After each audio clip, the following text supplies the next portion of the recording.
ठीक है। कल हम लोगों ने एटॉमिक स्ट्रक्चर को स्टार्ट किए थे और एटॉमिक स्ट्रक्चर में सबसे पहले हम लोगों ने देखे थे कि किस प्रकार से हम लोग के सामने एटम नामक शब्द आया। ठीक है। उसके बाद से हम लोगों ने डाल्टन्स एटॉमिक थ्योरी का पूरा कंसेप्ट जो है हम लोगों ने देख लिए थे, समझ लिए थे। ठीक है।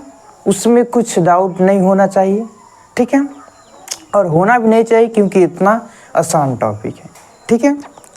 आज हम लोग देखेंगे कि उनके जो एटॉमिक थ्योरी जो दिए थे, उनकी एटॉमिक थ्योरी का हमने कल ही बताया था कि कुछ उनमें दोष भी था, कुछ उनका आगे जा कर के सही भी हुआ। तो क्या सही हुआ है, क्या गलत हुआ है, वही आज हम लोग देखेंगे। ठीक है। तो चलिए हम लोग सबसे पहले देखेंगे कि उनके एटॉमिक थ्योरी में क्या क्या आगे चल कर के सत्य हुआ। ठीक है। तो चलिए, तो हम इसको रोक करके पहले उसको लिख दे रहे हैं, उसके बाद से हम आप लोगों को बताएंगे। देखिए थोड़ा सा इसमें इंग्लिश है, अंग्रेजी है, तो उसमें ज़्यादा सा कुछ सोचने वाली बात नहीं। ठीक है। जैसे जैसे हम लोग आगे बढ़ेंगे, देखिए जो लोग 12th करके आए हुए हैं वो तो ये चैप्टर पढ़ के आए हुए हैं, कुछ भी उन लोगों को दिक्कत नहीं होगा अगर अच्छा से पढ़े होंगे तब।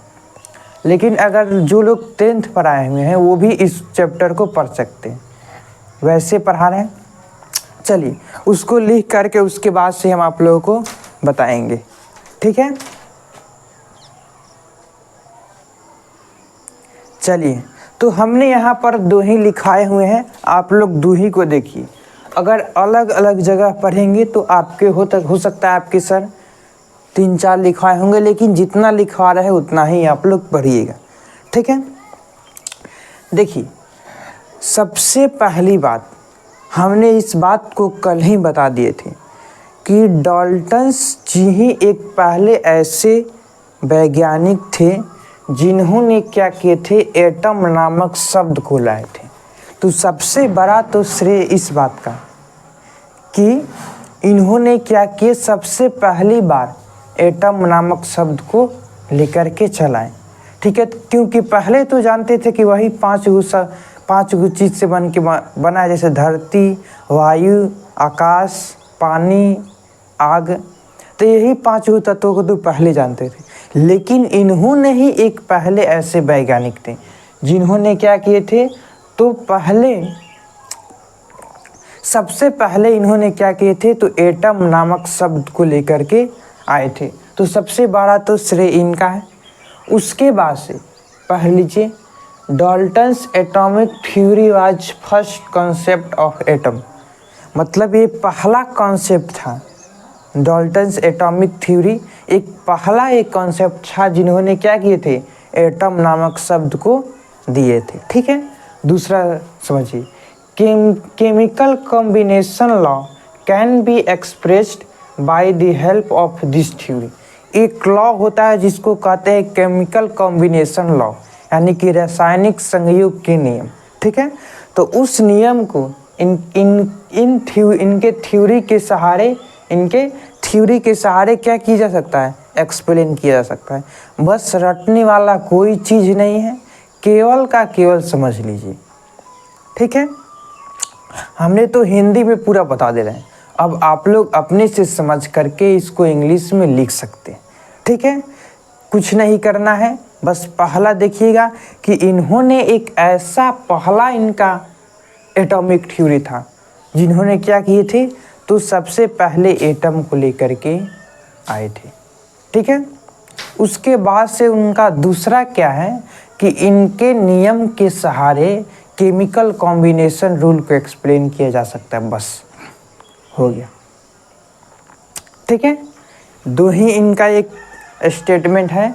आगे चल करके इनका नियम भी गलत भी हुआ है, लेकिन देखिए भले ही गलत हुआ है, लेकिन जो इन्होंने सबसे बड़ा श्रेय क्या है कि सबसे पहले हम लोगों के सामने अगर एटम को लेकर के चलाए तो सबसे बड़ा श्रेय इनका है।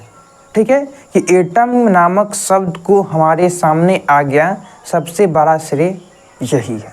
ठीक है, इसके बाद से हम लोग इनके ड्रॉबैक को जानेंगे। ठीक है, देखिए ये पहला जो है डाल्टन्स एटॉमिक थ्योरी को समझाने में ज़्यादा टाइम लगा, 2 लेक्चर लग गया, वो भी बहुत छोटा छोटा है। जैसे जैसे आगे बढ़ेंगे वैसे वैसे बहुत ही कम समय में बहुत ही जल्दी हम लोग का ये पहला चैप्टर ख़त्म हो जाएगा। ठीक है, मतलब समझ जाइए कि 7 या 8 लेक्चर में ये पहला चैप्टर ख़त्म हो जाएगा। उसके बाद से हम लोग पढ़ेंगे इलेक्ट्रोकेमिस्ट्री, जो कि सबसे बड़ा चैप्टर है और सबसे ज़्यादा नंबर का आप लोगों को पूछेगा। शायद आप लोगों के लास्ट चैप्टर में दिया हुआ इलेक्ट्रोकेमिस्ट्री। ठीक है, तो उसको पढ़ेंगे। उसके बाद से एक है पॉलीमर, जो क्लास 12 से लिया गया। ठीक है, तो आप लोग शायद इंजीनियरिंग मटेरियल्स में हुआ है, आप लोग देखिएगा, तो वहाँ पर आप लोगों को पॉलीमर को पढ़ाएंगे। ठीक है, उसके बाद से वाटर है, और जैसे जैसे जो भी चैप्टर बचेगा सारे चैप्टर को हम लोग देखेंगे। ठीक है, तो चलिए इसको मिटा करके अब हम लोग लिखेंगे ड्रॉबैक को। ठीक है, सही, इसको आप लोग नोट कर लीजिएगा।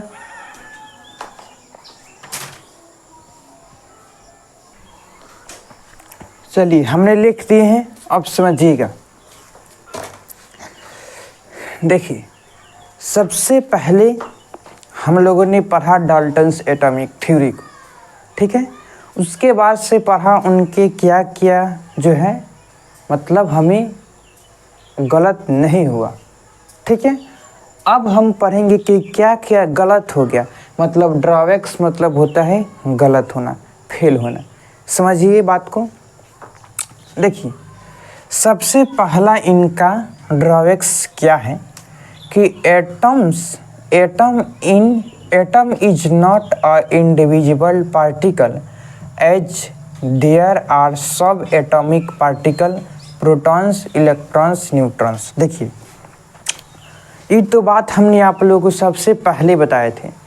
ठीक है, इन्होंने बताया था कि एटम जो होता है वह एक इंडिविजुअल पार्टिकल होता है, मतलब उसको आगे विभाजित नहीं किया जा सकता।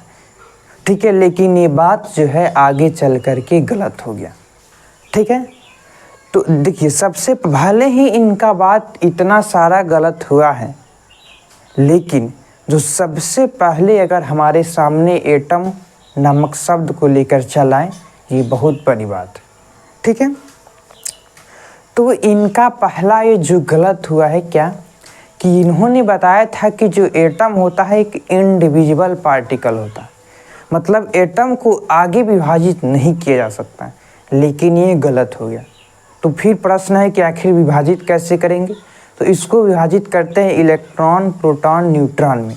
एक बात ध्यान में रखिएगा, इलेक्ट्रॉन, प्रोटॉन, न्यूट्रॉन को सब एटॉमिक पार्टिकल कहते हैं। बहुत जगह यूज होगा, लिख दे रहे हैं हम, चाहे यहाँ पर लिखा हुआ है, देखिए सब atomic particle, proton, electron, neutron, बहुत जगह ये यूज होता है। तो याद रखिएगा कि अगर हम सब एटॉमिक पार्टिकल कहीं पर कहेंगे तो उसका मतलब क्या समझिएगा कि इलेक्ट्रॉन, प्रोटॉन, न्यूट्रॉन, ये 3 गए सब एटॉमिक, मतलब एटम्स को भी हम इनके 3 में विभाजित कर सकते हैं। क्लियर है बात। दूसरा देखिए, it could not explain why atoms of different element have different mass, size, etc। देखिए जब हम आप लोगों को डाल्टन्स एटॉमिक थ्योरी बता रहे थे तो वहाँ पर हमने बताया था कि इन्होंने क्या बताया था, याद करिएगा, कि जो डिफरेंट एलिमेंट का अगर हम लोग 2 एटम को लेकर के देखेंगे, बताए थे कि अगर हम लोग डिफरेंट एलिमेंट का 2 एटम को लेकर के देखेंगे तो क्या होता है, तो उनका मास, साइज, सारा ये सब प्रॉपर्टी अलग अलग होता है। तो इन्होंने बताया थे कि तो अलग अलग तो होता है, लेकिन क्यों होता है, तो इसमें ये फेल हो गए थे। बोलिए क्लियर है बात को, केवल समझते चलना है, याद करने वाली कोई चीज़ नहीं।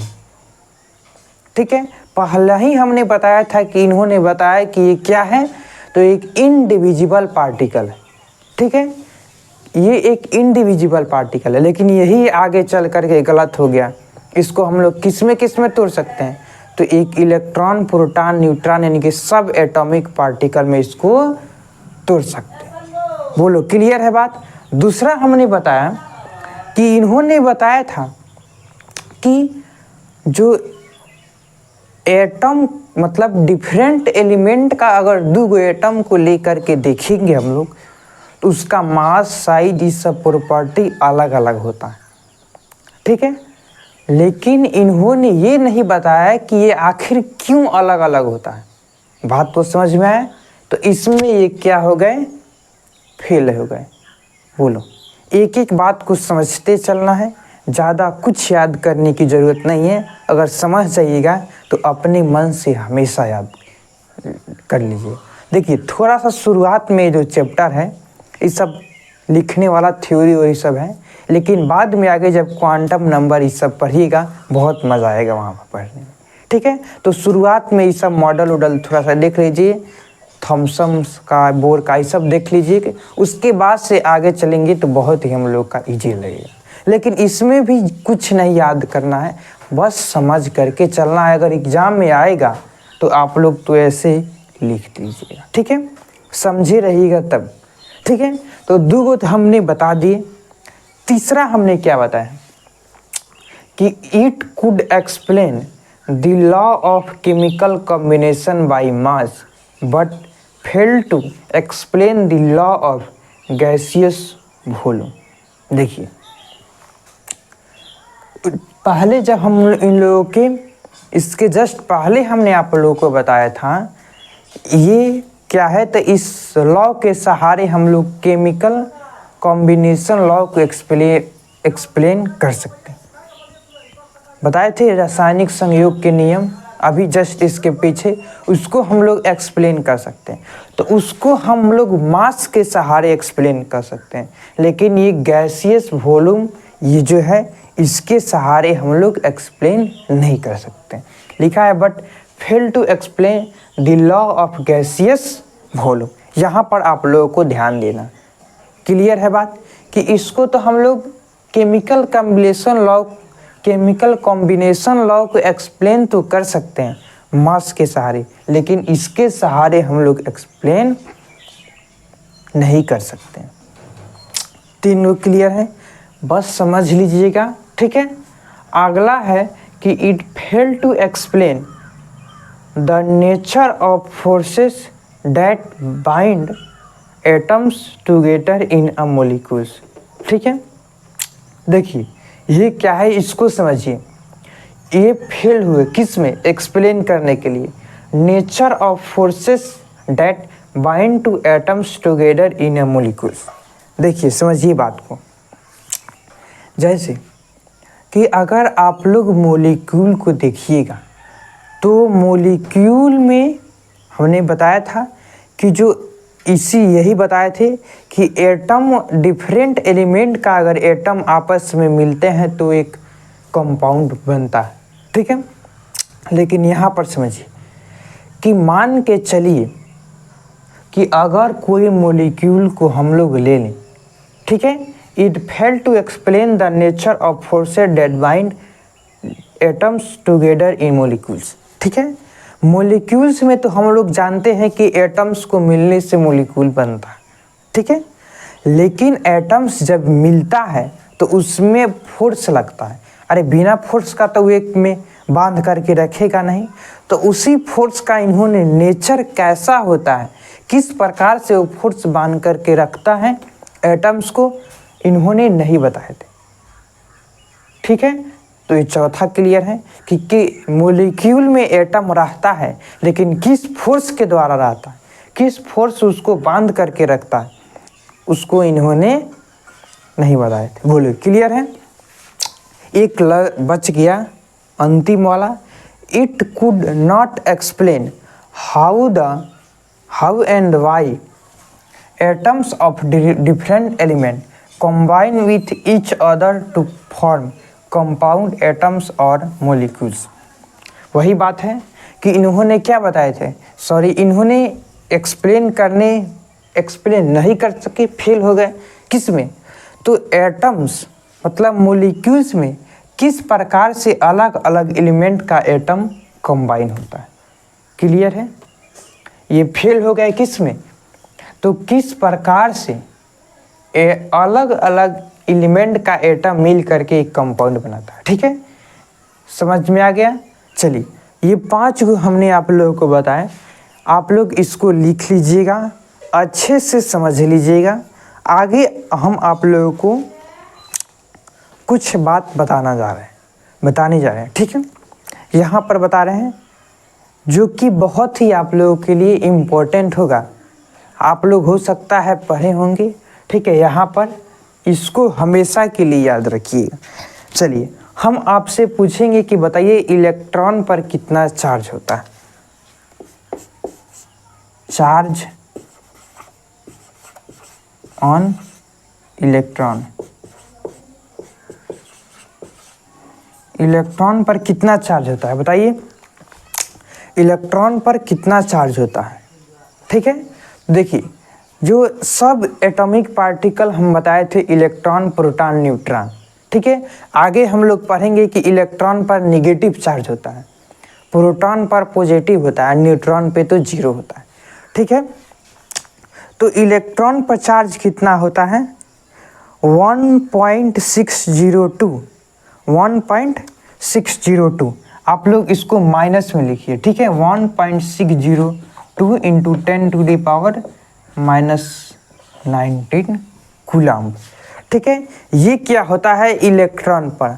अच्छा, एक बात आप लोग जानते होंगे कि जितना चार्ज इलेक्ट्रॉन पर होता है, जितना चार्ज इलेक्ट्रॉन पर होता है उसका जस्ट इक्वल प्रोटॉन पर होता है।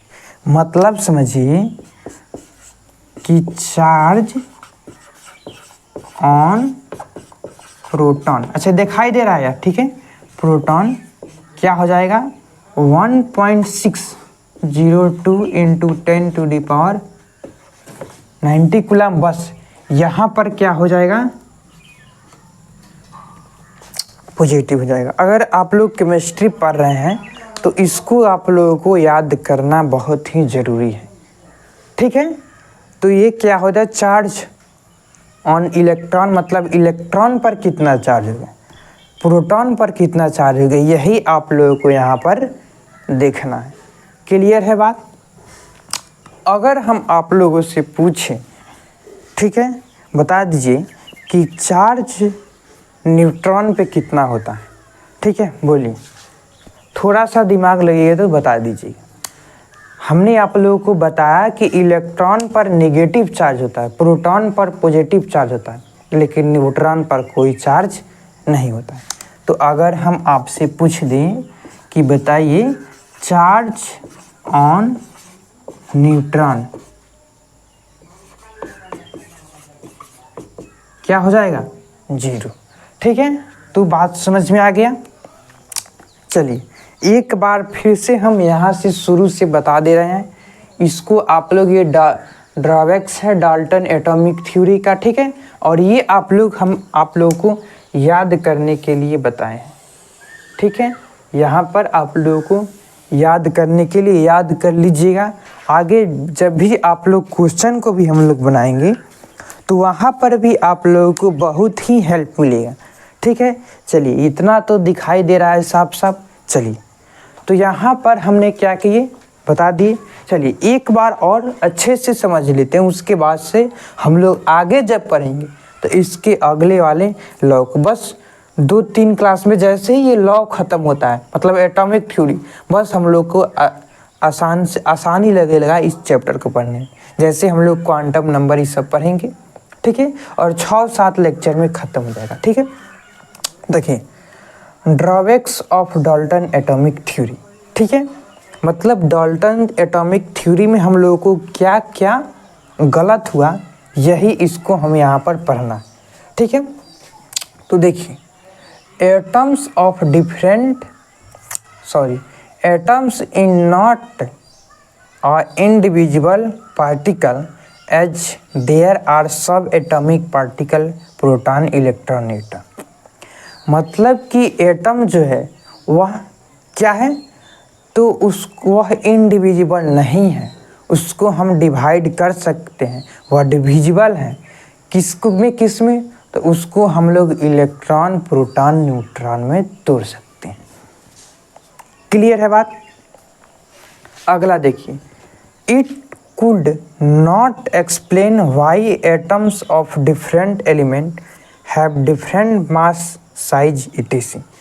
मतलब इन्होंने ये बात तो बता दिए थे कि जो डिफरेंट एलिमेंट का जो एटम होगा उसके सारे प्रॉपर्टीज अलग अलग होंगे, लेकिन क्यों अलग अलग होंगे इसमें ये फेल हो गए थे। क्लियर है बात। आगे देखिए, it could explain the law of chemical combination by mass but fail to explain the law of gaseous volume. इन्होंने ये बात बताए थे कि जो है इनके एटॉमिक थ्योरी के द्वारा हम लोग केमिकल कॉम्बिनेशन लॉ को एक्सप्लेन कर सकते हैं, लेकिन मास के द्वारा। लेकिन अगर इस पर अगर देखिएगा तो इसके सहारे हम लोग एक्सप्लेन नहीं कर सकते। क्लियर है बात। ठीक है, हिल रहा है का। चलिए अगला है, it fail to explain the nature of forces that bind atom together in a molecules. मतलब मोलिक्यूल के अंदर एटम फोर्स बना करके रहता। ठीक है, मोलिक्यूल के अंदर, मोलिक्यूल कब बनता है? जब दो एटम आपस में मिलते हैं। लेकिन वह किस फोर्स के द्वारा मिलते हैं?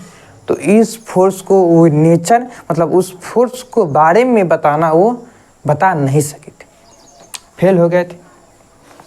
अगला है कि it could not explain how and why atoms of different element combine with each other to form compound atoms और molecules।